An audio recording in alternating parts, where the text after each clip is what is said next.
জনকল্যাণ শিবির হচ্ছে সেই জনকল্যাণ শিবির চলবে 15, 16, 17 তারিখ জুন 2026। আমরা আজকে দেখে নেব আয়ুষ্মান ভারতের কিভাবে আপনার নামটা নথিভুক্ত করবেন। সেই নাম নথিভুক্ত করতে গিয়ে 70 বছরের ঊর্ধ্বে যারা রয়েছেন তারা কিভাবে ফর্ম ফিল আপ করবেন এবং সাধারণ যারা রয়েছেন তারা কিভাবে ফর্মটা ফিল আপ করবেন, সমস্ত কিছুই কিন্তু এখানে আপনারা পেয়ে যাবেন, দেখতে পাবেন। ঠিক আছে, চলুন ফর্মটা কিভাবে ফিল আপ করতে হবে দেখে নিই। নমস্কার। আয়ুষ্মান ভারত প্রধানমন্ত্রী জন আরোগ্য যোজনা এর ফর্ম ফিল আপ শুরু হয়েছে। বিভিন্ন যে জনকল্যাণ শিবির হচ্ছে সেই শিবিরে আপনারা এই ফর্মটা পেয়ে যাবেন। এই ফর্মটা পাওয়ার পর কিভাবে ফর্মটা ফিল আপ করবেন সেই বিষয়টা নিয়ে আমরা আজকে হাজির হয়েছি। দেখুন এখানে আয়ুষ্মান ভারত প্রধানমন্ত্রী জন আরোগ্য যোজনা, কিভাবে এই ফর্মটা আপনারা নির্ভুলভাবে পূরণ করবেন সেই বিষয়টা আমরা আজ ফর্ম ফিল আপের মধ্যে দেখে নেব। ফর্ম ফর নিউ এনরোলমেন্ট, নতুন করে উদ্যোগ গ্রহণ করা হয়েছে, এনরোলমেন্ট করা হচ্ছে ওয়েস্ট বেঙ্গলের জন্য। আপনি যেদিন ফর্মটা জমা দেবেন সেই দিনের ডেটটা এখানে বসিয়ে দেবেন। দেওয়ার পর একটু নিচে চলে আসবেন, এখানে দেখতে পাবেন যিনি বেনিফিশিয়ারি, যিনি এই সুযোগটা নিতে চাচ্ছেন তার আধার কার্ড নম্বর এখানে দিতে হবে এবং তারপরে অ্যাপ্লিক্যান্ট নেম, মানে যিনি ফর্মটা ফিল আপ করছেন তার নাম এখানে দিতে হবে এবং রেশন কার্ড নম্বর দিতে হবে। এগুলো সবাই নির্ভুলভাবেই ফিল আপ করতে হবে। এরপরে চলে আসি আমরা ক্যাটাগরি।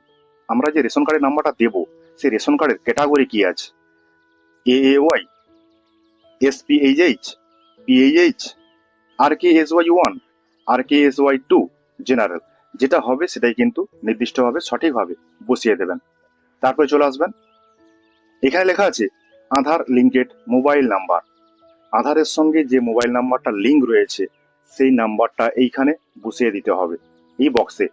তারপরে যিনি অ্যাপ্লিকেশন করছেন, ফর্মটা যিনি ভরছেন, যার নামে ফর্মটা ভরা হচ্ছে তার জেন্ডার, তিনি মেল হতে পারেন, ফিমেল হতে পারেন, আদার্স হতে পারেন, পুরুষ, মহিলা, অন্যান্য, যেটা হবে সেই ঘরে সেই চেক বক্সে টিক চিহ্ন দেবেন।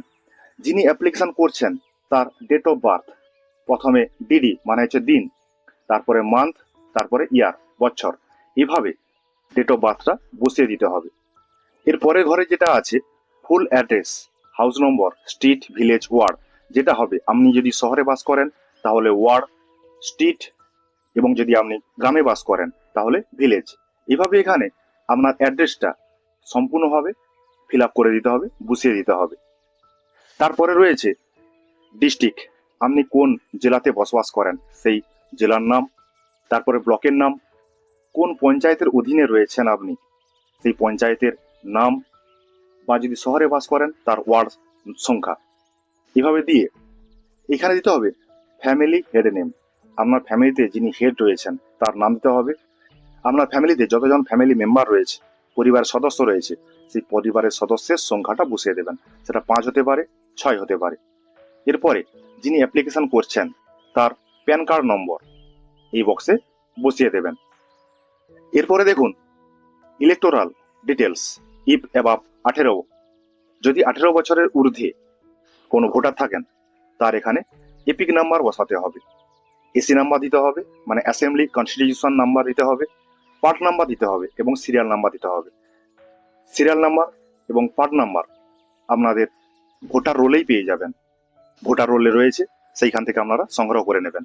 এরপর রয়েছে স্বাস্থ্যসাথী ডিটেলস, আপনাদের যদি স্বাস্থ্যসাথী থাকে তাহলে সেই সংখ্যাটা, মানে 17 সংখ্যার হয়, সেই সংখ্যাটা কিন্তু এখানে বসিয়ে দিতে হবে প্রতিটা ঘরে, এখানে 17টাই বক্স রয়েছে।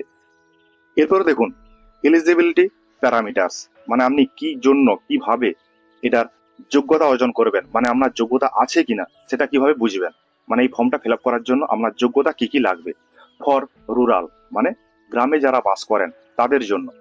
আইটেম ক্রাইটেরিয়া, এখানে যেটা হবে, যে অ্যান্সারটা হবে সেই অ্যান্সারটা যদি হ্যাঁ হয় তাহলে হ্যাঁ ঘরে ঠিক, যদি না হয় তাহলে না ঘরে ঠিক, এইভাবে চেক বক্সে টিক চিহ্ন দিতে হবে।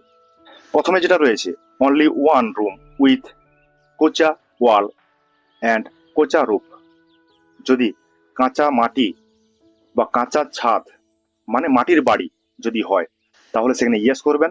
যদি কাঁচা বাড়ি না থাকে তাহলে নো করবেন। No adult member between age 16 to 59।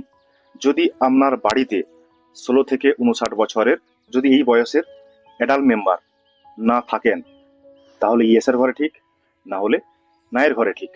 এরপর রয়েছে female headed households with no adult male member between age 16 to 59। যেসব নারী প্রধান পরিবারে 16 থেকে 59 বছর বয়সী কোনো প্রাপ্তবয়স্ক পুরুষ সদস্য নেই। যদি না থাকে হ্যাঁ, থাকলে না। এইভাবে হ্যাঁ না অ্যান্সার দিয়ে আমাদের পুরো ফর্মটাকে ফিল আপ করতে হবে। পরে রয়েছে disabled member and no able bodies adult member, মানে প্রতিবন্ধী সদস্য এবং কোনো সক্ষম প্রাপ্তবয়স্ক সদস্য নেই। সেখানে হ্যাঁ, থাকলে না। ST/SC হাউসহোল্ডস, মানে তপশিলি জাতি উপজাতি যদি হাউসহোল্ড থাকে তাহলে হ্যাঁ, না থাকলে না। এরপর রয়েছে landless হাউসহোল্ডস driving major part of their income from manual casual labour, মানে ভূমিহীন পরিবারগুলো যাদের আয়ের সিংহভাগ দৈনিক কায়িক পরিশ্রমের থেকে অর্জন করে। এরকম যদি থাকে তাহলে হ্যাঁ, না থাকলে না। ডিস্টিটিউট লিভিং অন আর্মস, ভিক্ষার উপর নির্ভরশীল যাদের জীবন, তারা যদি হয় এখানে হ্যাঁ, তা না হলে না। তারপর রয়েছে ম্যানুয়াল ক্যাভেঞ্জার্স ফ্যামিলিয়াস, মানে ম্যাথর পরিবার যদি হয় তাহলে হ্যাঁ, না হলে না। প্রাইমেটিভ ট্রাইবাল গ্রুপস, যদি আদিম উপজাতি গোষ্ঠী হয় তাহলে হ্যাঁ, তা না হলে না। লিগেলি রিলিজড বন্ডেড লেবার, মানে বন্ডেড লেবারকে আইনগত মুক্তি দেয় এমন যদি ফ্যামিলি থাকে, এগুলো হয় না সাধারণত। যদি হয় তাহলে হ্যাঁ, তা না হলে না। এইভাবে আমাদের চেক বক্সে টিক চিহ্ন দিয়ে ফর্মটাকে ফিল আপ করতে হবে। এরপরে রয়েছে ফর আরবান, শহরের জন্য আইটেম ক্রাইটেরিয়া, মানে মানদণ্ড, মানে আরবানে বা শহরে যারা বসবাস করে তাদের কিছু ক্রাইটেরিয়া, সেগুলো আমাদেরকে ফিল আপ করতে হবে। মানে যারা শহরে বাস করে তারাই কিন্তু মেনলি এই জায়গাটাতে পূরণ করবেন, এই জায়গাটা পূরণ করবেন। যারা গ্রামে বাস করে তাদের উপরটা দেখিয়ে এলাম। তাহলে প্রথমে রয়েছে র্যাক পিকার, যারা হচ্ছে কাগজপত্র কুড়ায়, যদি হয় তাহলে হ্যাঁ, না হলে না। বেগার, ভিখারি, হ্যাঁ হলে হ্যাঁ, না হলে না। তারপর রয়েছে ডোমেস্টিক ওয়ার্কার, গৃহকর্মী। অনেক সময় অনেকের পরিবারে বাইরে থেকে মেয়ে কাজ করতে আসে, কাজ করে, তারা যদি হয় এরকম যদি কোনো মহিলা ফর্ম ফিল আপ করছেন তাহলে সেটা হ্যাঁ, তা না হলে না। তারপর যে পয়েন্টটা রয়েছে street vendor, cobbler, hawker, other service provided working on streets, রাস্তার বিক্রেতা, মুচি, হকার, রাস্তায় কর্মরত অন্যান্য পরিষেবা প্রদানকারী যদি হয়ে থাকেন হ্যাঁ, তা না হলে না। এটা রয়েছে construction worker, plumbers, mason, labour, painter, welder, security guard, coolie, sweeper, sanitation worker, male. যদি এতগুলো বিষয় হয়ে থাকে, মানে নির্মাণ শ্রমিক, প্লাম্বার, রাজমিস্ত্রি, শ্রমিক, পেন্টার, ওয়ার্ডার, নিরাপত্তা কর্মী, কুলি এবং অন্যান্য মাথায় বোঝা বহনকারী শ্রমিক যদি হয়ে থাকেন তাহলে সেক্ষেত্রে এইখানে হ্যাঁ অথবা নাই উত্তর দিতে হবে। এরপর রয়েছে home base worker, artisan, handicaps worker, tailor, গৃহকর্মী, গৃহভিত্তিক কর্মী, কারিগর এবং হস্তকর্মী, দর্জি যদি হয়ে থাকেন তাহলে হ্যাঁ, না হলে না। Transport worker, driver, contractor, helper to drives and contractors, কাঠ পুলার, রিস্কা পুলার, যদি পরিবহন কর্মী, চালক, কন্ট্রাক্টর, চালক ও কন্ট্রাক্টর সহকারী, গাড়ি টানা কর্মী, রিস্কা চালক যদি হয়ে থাকেন তাহলে হ্যাঁ, তা না হলে না। তারপর রয়েছে সব worker, assistant, peon in small establishment, helper, deliver assistant, attendance, waiter. যদি এতগুলো পজিশন হয়ে থাকে, ছোট প্রতিষ্ঠানের দোকান কর্মী, সহকারী, peon, helper, delivery assistant, waiter যদি হয়ে থাকেন তাহলে এখানে হ্যাঁ, তা না হলে না। এরপর রয়েছে electrician, mechanic, assembler, repair worker. মানে যদি ইলেকট্রিশিয়ান, মেকানিক, অ্যাসেম্বলার বা মেরামতি কর্মী যদি হয়ে থাকেন তাহলে তার জন্য হ্যাঁ, তা না হলে না। এরপর রয়েছে ওয়াশারম্যান, চৌকিদার, মানে ধোপা বা চৌকিদার যদি হয়ে থাকেন সেখানে হ্যাঁ অথবা না দিয়ে ফর্মটিকে ফিল আপ করতে হবে। তারপর রয়েছে অ্যাডিশনাল ইনফরমেশন, এর সঙ্গে আরো কিছু ইনফরমেশন যোগ করতে হবে। আইটেম, ক্রাইটেরিয়া, এজ কত আছে 70-এর উপরে যদি হয় তাহলে ইয়েস, তা না হলে না। None of my family member আর আশা, AWW, AWH, যদি আমার ফ্যামিলিতে এই সমস্ত ক্যাটাগরির মেম্বার না থাকে তাহলে হ্যাঁ, তা না হলে না। এরপরে চলে আসি এক্সক্লুশন ক্রাইটেরিয়া চেক, মানে যদি মানদণ্ড যাচাই করতে গিয়ে এই সমস্ত আইটেম দেখা যায় তাহলে কিন্তু বাতিল যাবে, মানে সে কিন্তু কোনোভাবেই আয়ুষ্মান ভারতের এন্ট্রি হতে পারবে না। তাহলে আইটেম ক্রাইটেরিয়াগুলো কি রয়েছে? প্রথমে রয়েছে ফ্যামিলি ইনকাম, যদি 8 লাখের বেশি হয় পার ইয়ার তাহলে এখানে ইয়েস, তা না হলে নো করতে হবে। Any member of family paying income tax, যদি কোনো ফ্যামিলি মেম্বার ইনকাম ট্যাক্স দেন তাহলে হ্যাঁ, তা না হলে না। Found in ASDD list for SIR BLA 2026 poll, 2026-এ যদি ASD লিস্ট বা SIR এ নাম থাকে তাহলে হ্যাঁ করবেন, তা না হলে না। Pending under SIR appellate tribunal, যদি SIR অ্যাপিল ট্রাইব্যুনালে বিচারাধীন থাকে তাহলে এখানে হ্যাঁ, তা না হলে না। পেন্ডিং CAA অ্যাপ্লিকেশন, মুলতুবি AA অ্যাপ্লিকেশন, যদি AA অ্যাপ্লিকেশন থাকে, করা থাকে, পেন্ডিং এ থাকে তাহলে এখানে হ্যাঁ, তা না হলে না।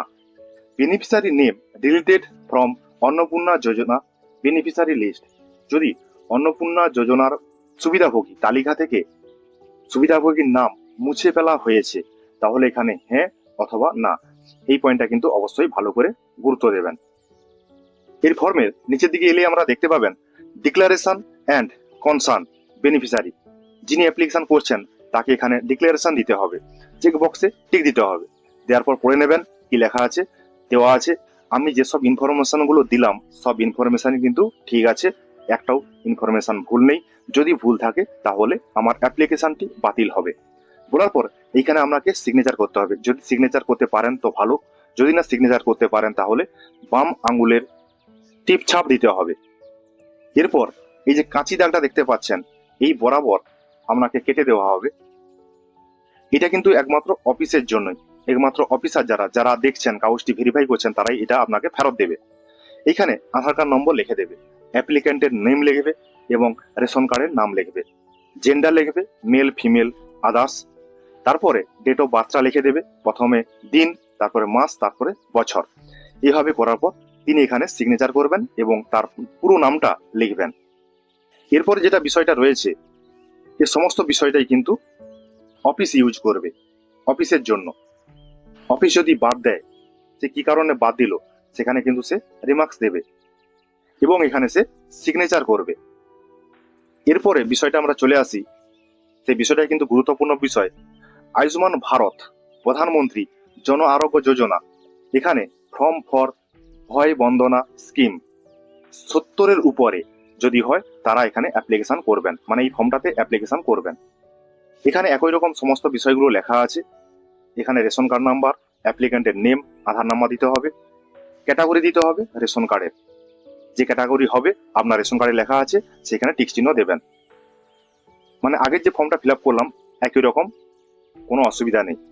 এবারে আছে আধার লিঙ্কের মোবাইল নাম্বার দিতে হবে, জেন্ডার দিতে হবে, ডেট অফ বার্থ দিতে হবে এবং ফুল অ্যাড্রেস এইখানে দিয়ে দিতে হবে।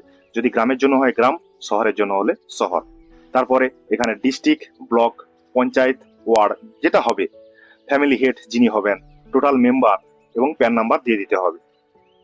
ঠিক আছে, এইভাবে ফিল আপ করতে হবে। দেখুন এখানে বিষয়টা দেওয়া আছে, তারপরে এখানে আপনাকে অফিস এইটা ফেরত দিয়ে দেবে। মানে এই যে ফর্মটা ফিল আপ করা হলো লাস্টে, এটা কিন্তু 70 বছরের ঊর্ধ্বে যারা রয়েছেন এখানেও কিন্তু একই রকম সমস্ত বিষয় রয়েছে। যদি এসআইআর এ নাম থাকে বা এসডি লিস্টে নাম থাকে, যদি সিএএ অ্যাপ্লিকেশন পেন্ডিং থাকে, সমস্ত কিছুগুলোই কিন্তু এখানে দেওয়া রয়েছে। এগুলো ফিল আপ করতে হবে ধীরে ধীরে দেখে দেখে। এমনকি এখানে ডিক্লারেশন ফর্ম রয়েছে, এখানে সাইন করবেন বা বাম আঙ্গুলের থাম্বপ্রেশন দেবেন বা বৃদ্ধ আঙ্গুলের থাম্বপ্রেশন দেবেন। তারপরে বাকি যেটা রয়েছে এটা কিন্তু অফিস ইউজ করবে। ঠিক আছে, তাহলে আমরা ফর্মটা ফিল আপ করলাম, দেখলাম। কোনো কিছু অসুবিধা হলে অবশ্যই কমেন্টে জানাবেন, লাইক শেয়ার অবশ্যই করবেন। ধন্যবাদ।